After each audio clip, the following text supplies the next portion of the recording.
Hey everybody, so I wanted to get right into it, just like we talked about in our last video, being able to understand the real estate purchase contract. And if you're listing your home and you found a buyer, you get a contract together, and that's just the beginning of the process until closing. Typically it's about 30 days, depending on whether there's financing or not.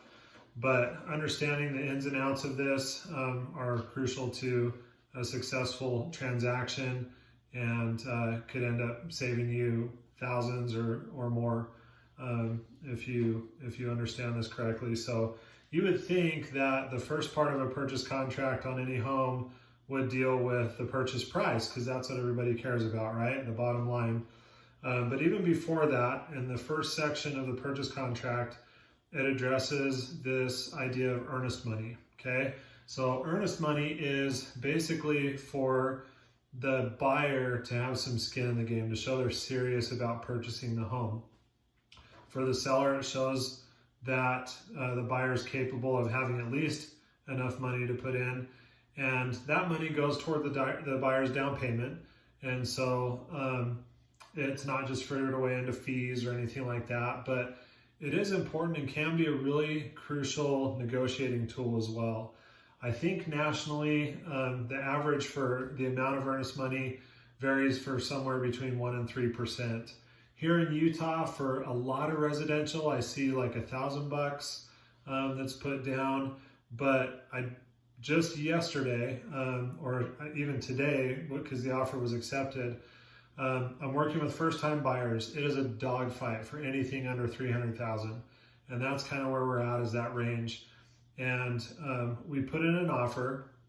The scenario was the home went back on the market. It fell out of contract because the buyers canceled about a week before closing. And so it left the sellers, they're ready to close on another home, and they're just kind of in this lurch and all of a sudden having to look for a new buyer. So we came in, and there ended up being multiple offers, as is normal at that price point here in Utah. And among other things, one of the things that we did as part of our negotiating strategy is we put up $5,000 worth of earnest money. And another tool that we used to kind of make that stick a little bit more, so it was a little bit more than the norm. And then we said, hey, we've got these deadlines and due diligence and financing and appraisal deadlines, and we'll say that after due diligence, if we were to cancel, you guys get to keep $1,000 of that. And so we knew my buyers, we talked about it, we talked about the scenario. Worst case is, you lose that $1,000 if you end up canceling. But we have this time period of due diligence where we can have a home inspection and things like that. But one of the reasons that our offer got accepted, even in a multiple offer situation, was we put down more earnest money and we made part of it non-refundable. So we came in with guns blazing. We knew that because this seller had gotten bitten before by somebody canceling and getting their earnest money back because they were still in front of their deadlines, we gave them a little bit more peace of mind.